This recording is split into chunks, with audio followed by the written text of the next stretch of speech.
Welcome all you fantastic people out there in Flosstube land.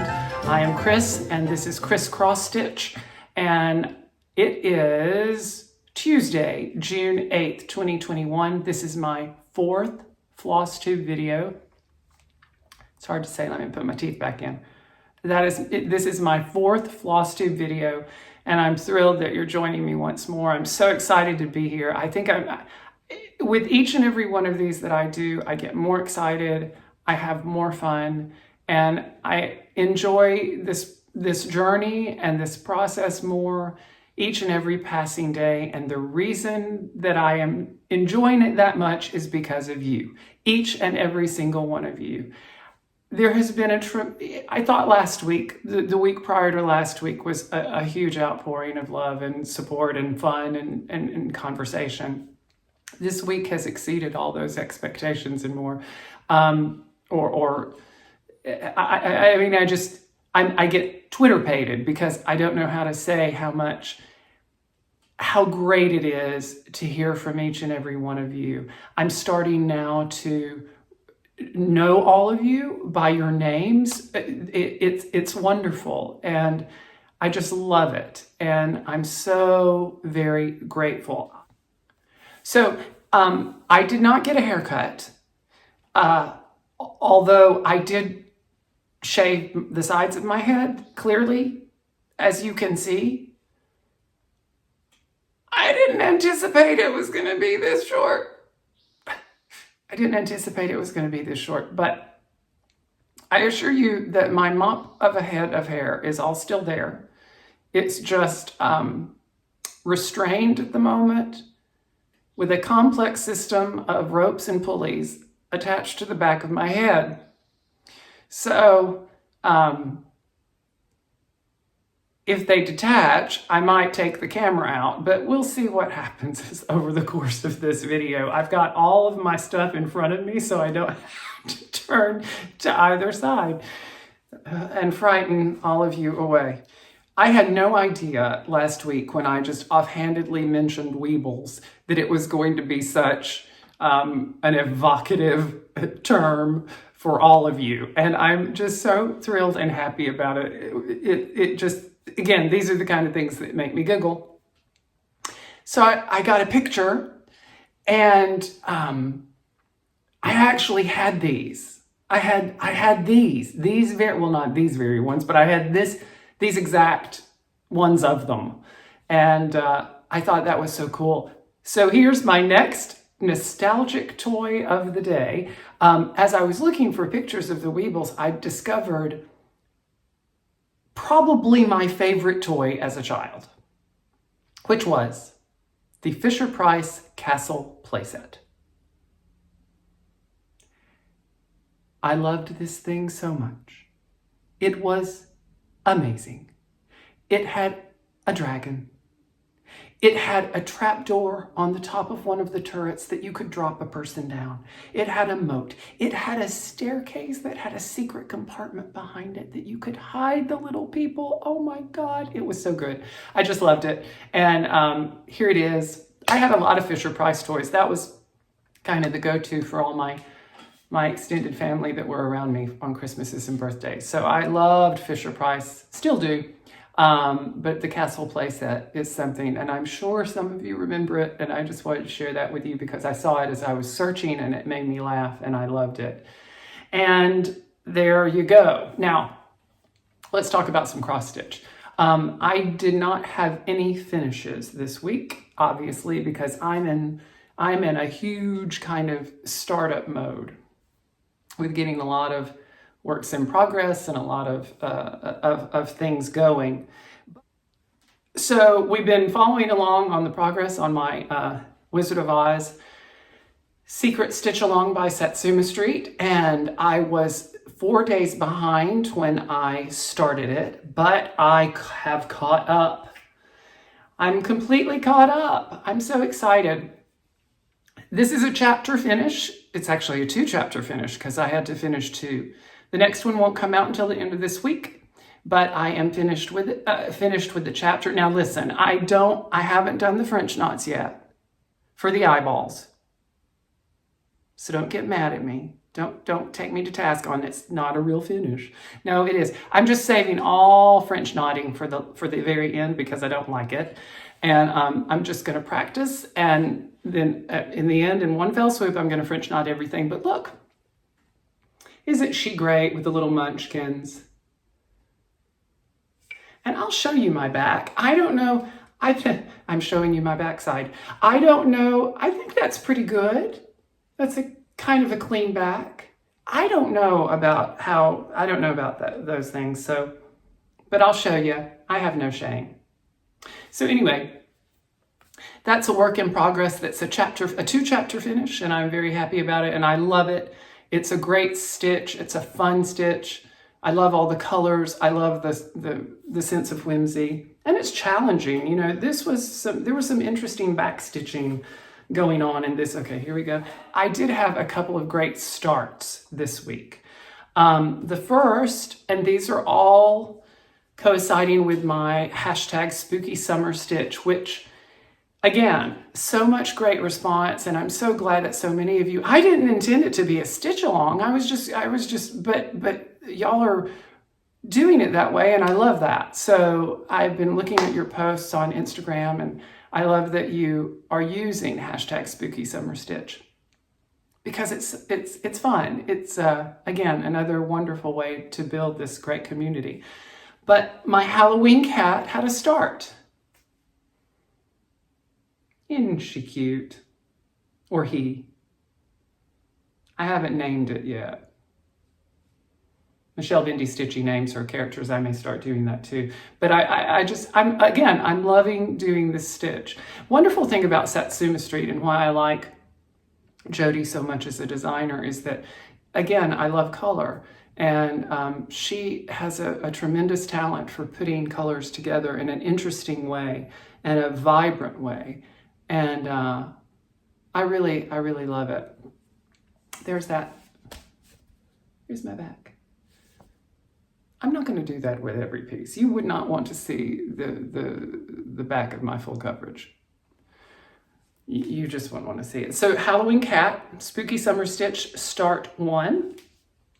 Second start is, speaking of Michelle Bendy Stitchy, is HILDE'S Hayride. Now this doesn't look very much like a hayride at the moment. This is a real recent start. I just wanted to have another start to show, so I did this very quickly this morning. But I did that little bat.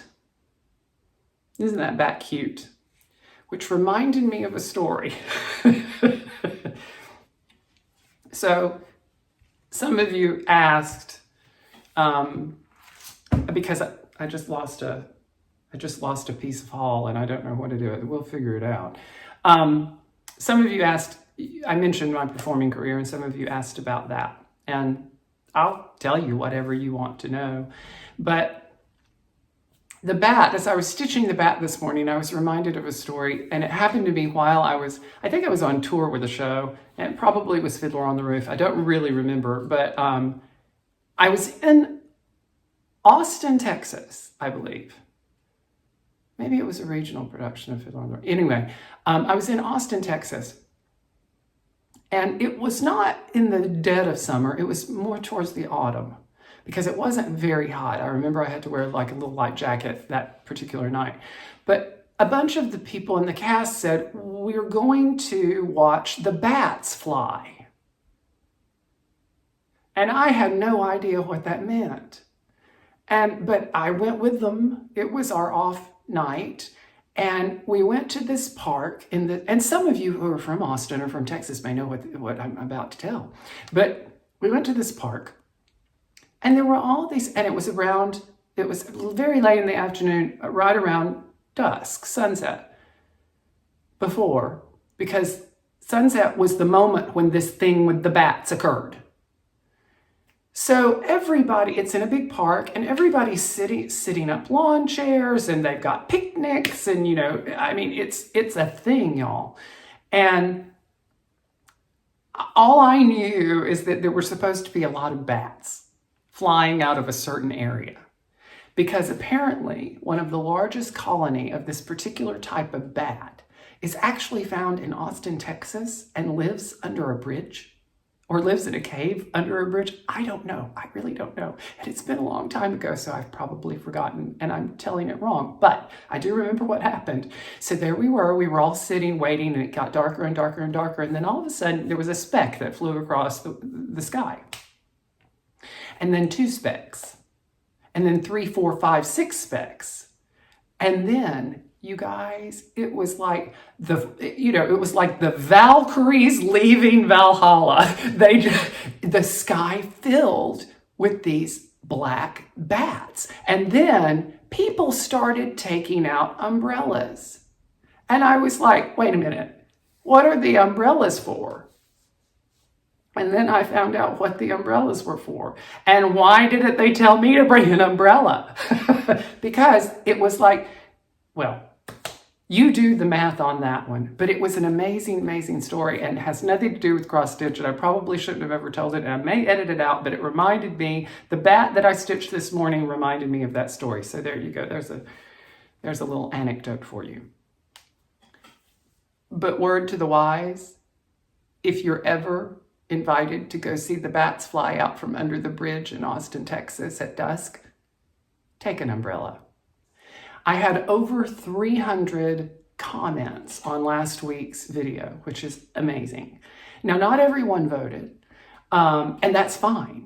You don't have to vote, and nor did I want and many people said, whatever you want to do. I'm just, I'll be stitching along, or I'll enjoy to see whatever you choose.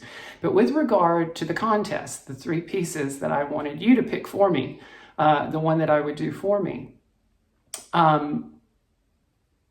there was Leela's Studios Halloween Quaker, Glendon Place's Sleepy Hollow, and the Prairie Schoolers Trick or Treat. Overwhelmingly, you guys liked Sleepy Hollow by Glendon Place. But toward the end of the week, Halloween Quaker started moving on up. So much so that when I did the final count this morning, the winner was only separated by the second place by 10 votes. So, the winner of the contest, what you chose for me to stitch, a big Halloween spooky summer stitch project, will be, drumroll, Glendon Place's Sleepy Hollow. Now, there were only 10 votes between that and Halloween Quaker, but at the beginning of the week last week, it was like Glendon Place was 20 ahead. So Halloween Quaker moved on up, and I'm probably going to start it too.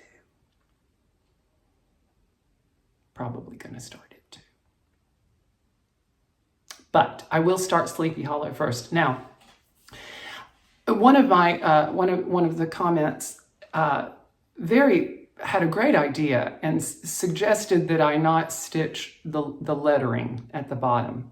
And I will admit, there's a problem. I have a little bit of an issue with that, with the phrase on the bottom. And this is a ticky thing, but the meter is wrong. And that sounds so bad. But it's kind of supposed to be a verse. And there's an extra syllable where there shouldn't be a syllable. And that's so nitpicky. I shouldn't even mention that. But my point is, I haven't decided just yet whether I'm going to remove that wording entirely and just have the border go along the bottom, or I'm going to change the wording, and even change the lettering, and maybe make it more concise. So we'll see. So we can see how that develops, all of us together. Haul. This was a big haul week for me because obviously I'm gearing up to start all these projects. So let's see, what do we want to, segueing right into haul is the long-term Halloween piece that I'm going to be stitching that I announced last week too, is Carriage House Samplings Halloween at Hawk Run Hollow. I got it. I got the pattern. I'm going to do this on just very simply, and because it's so large and because I'm not an experienced linen stitcher yet, although that's going to change, I decided to do this on just a very simple 18 count beige Aida cloth. This is a dense pattern and there's a lot going on with it. And while I believe this was stitched on a linen that did have a subtle texture to it, I found a beige that was pretty close, and I'm just going to stitch it on this. I think it's large and it will be challenging to begin with, so I'm not going to complicate things by trying to do it on linen and it being unwieldy for me. It's a big piece, so another piece of haul that I got this week are my 30-inch Easy Stitch rods for my frame, and I'm excited to use these for this piece. So that kind of all goes together. But that was a great bit of haul. I also, thankfully, got the floss in to continue the Blackbird Designs basket of cherries, the piece that I did begin on linen. And I was waiting on that. I don't have any progress on it because I was waiting on this floss to come, and it came. I got a beautiful piece of linen from the Primitive Hare. This is called Tempest, and it's just gorgeous. It's not as big as I thought it would be, and I don't know what I'm going to do this on. I could have saved this for my Halloween cat, but I wanted to start it, and I don't know that I would have done it on that anyway. But this is a nice little piece of haul that I got. I also got a beautiful Christmas piece that will be starting in July, the Nutcracker Tree. This is Nutcracker Tree by X's and O's. Again, I'm probably going to do this differently. I don't know that I'm going to do it on a cream with black and gold. I may change this up a bit. But I danced in mini nutcrackers, and it's special to me, so I saw that and I just got it. Another good segue, finally, after a long, long wait, Victorian green Aida. Yay! I got my cloth for the Quaker Christmas Stitch Along, being sponsored by the Proper Stitcher and the Vintage Stitcher, Annie and Artie respectively. So I'm really excited. I've been watching everyone's progress, and of course I watch Annie and Artie every week when they do, well, Artie's doing a video every day, but I watch them and I see the progress that they're doing, and I see all the progress that other people are doing on Instagram, and I've been so jealous because I wanted to start. But I have it, I have my rods, and I'm ready to go. So I may have to just go ahead and start that. Even though I said I was doing Halloween in June, I'm going to start a little Christmas. It was very funny because Artie gave me a shout out, the Vintage Stitcher, last week, and thank you so much, Artie, for doing that, but she thought I cussed in one of my earlier videos. She thought I said a naughty word. And I have to admit, when I was watching that and editing that video myself, I thought I said it too, but I didn't. I knew I hadn't, and I wouldn't, and I didn't, but it did sound like it. So, you know, if ever that happens, it will be bleeped, because I have been known to say in my day the occasional off